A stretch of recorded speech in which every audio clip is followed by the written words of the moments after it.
Hello, Sagittarius, Sun, Moon Rising, and Venus Signs. Kamusta kayo? Sana po ay nasa mabuti kayong kalagayan. Welcome back po sa Star Tarot. At kung bago kayo rito, welcome din po kayo. Please subscribe, like, share my videos, and leave me a comment kung nakaresonate kayo. So, we have letter. Letter. So, meron ditong importanteng communication, correspondence na dadating. This could be sulat talaga.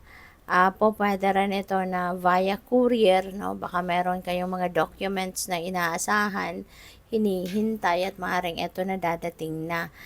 Pwedeng baka nag-a-apply kayo for passport, baka ito na yon, or yung visa, naghihintay na kayo ng visa nyo, so maaaring ito na i-deliver na sa'yo, no? Or pwede rin na may communication na dadating sa'yo na not necessarily in the form of letter, pwede rin na text message yan, DM or PM, or pwede rin email, yung gano'n, ano? But yeah, something na maaring hinihintay ninyo, no? So, we also have child energy. So, child is a new beginning energy, no? Unang-una, since talagang bata, ito, maaaring magkakaroon talaga dito ng baby. Baka merong nagbubuntis na sa inyo, or baka yung person ninyo nagbubuntis, or someone you love, no, nagbubuntis, or pa pwedeng nanganak na, no? Alam mo yun, yung bagong panganak, or manganganak pa lang. So, pa pwedeng ganyan ang sitwasyon ng iba. And also, since this is a child, this is a new beginning energy. So, 'di ba, kapag nagkakaroon ng kunyari ng bago, something new, excited ka, 'di ba? So, excited ka, happy ka, kaya po pwedeng mga ganun ang magaganap or mararamdaman. You will be feeling enthusiastic about this new things, no? Or new developments or new circumstances sa buhay. So, there is going to be joy and happiness dito, 'di ba? At saka pwede rin na talagang siguro magpaplano din kayo for a new project or kung ano man, baka nagpaplano kayo para sa pagbubuntis or pag-aanak, yung ganon, ano? So, may mga ganong sitwasyon. So, si clouds naman, maaari ang isip ninyo baka fragmented, baka kayo'y naguguluhan, confused, diba? Or all over the place siguro ang isip ninyo. At that also could resonate with difficulties, 'di ba? Troubles, anxiety, baka ang iba sa inyo nalulungkot, for whatever reason, baka may sadness, merong nostalgia, no, na nararamdaman. Pwedeng, baka yung lungkot na yan, baka meron kayong hindi pagkakaintindihan with someone, ano, baka meron kayong kaaway, maaring meron kayong tampuhan, pwedeng sa person mo yan, or kamag-anak, kapamilya, yung mga ganon, kaya medyo nahihirapan kayo dito na i-process ang mga nararamdaman ninyo. Kasi nga, syempre, kapag meron kang katampuhan, tapos kadugo mo, kapamilya mo, mabigat. 'Di ba? Mabigat at magbigat sa loob kaya maguguluhan ka din. So, what else? We have Emperor.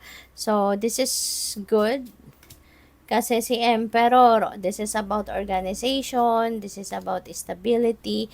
So, maaari, no, na yung hindi ninyo pagkakaintindihan dito with someone, baka yan ay maayos na. 'Di ba? Baka eventually, kapag siguro distansya lang muna ang kailangan mo muna na umatras ng kahit saglit lang sa kung ano man yung hindi, itong sitwasyon na to, ano ka muna, atras ka muna dyan, at pag-isipan mabuti. 'Di ba? I-dissect ninyo yung mga nararamdaman ninyo.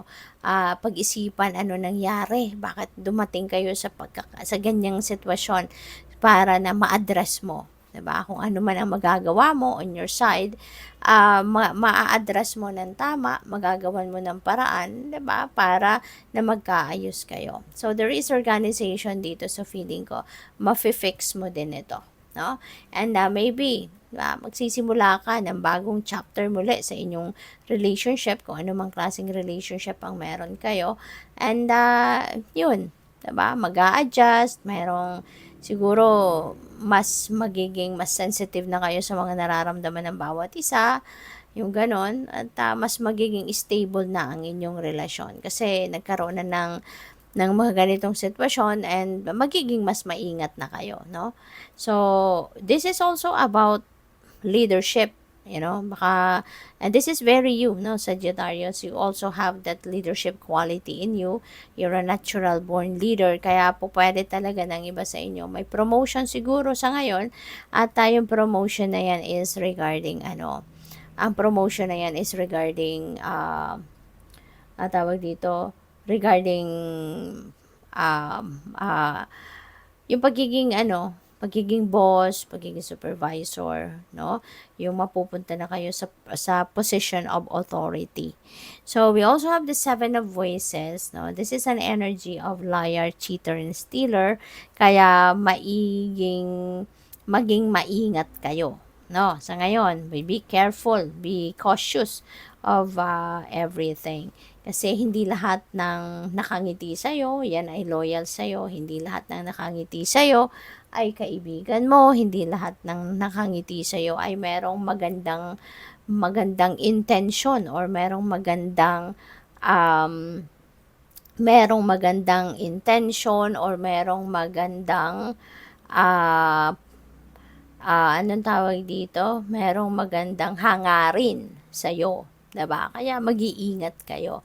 Do not be deceived, no? By kung ano lang yung na superficial na nakikita ninyo sa tao. Kasi marami ng tao ngayon ang manloloko, mambubudol, ang iba, ang galing-galing na, 'di ba? Mangumbinse.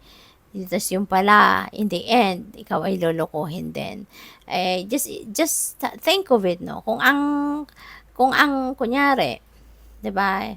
Mahal ninyo sa buhay. Kung kaya nga kayong lukuhin, 'di ba, ng mahal ninyo sa buhay.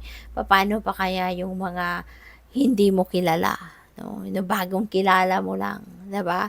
Kaya po pwedeng merong maganon, no, sa inyo. Kaya maging maingat na lang kayo. Okay? Be careful with what you do, with what you say. Mas magandang ah maging maingat sa pakikitungo sa iba at yung tiwala, wag ninyo agad ibibigay yung 100% ninyong tiwala sa iba.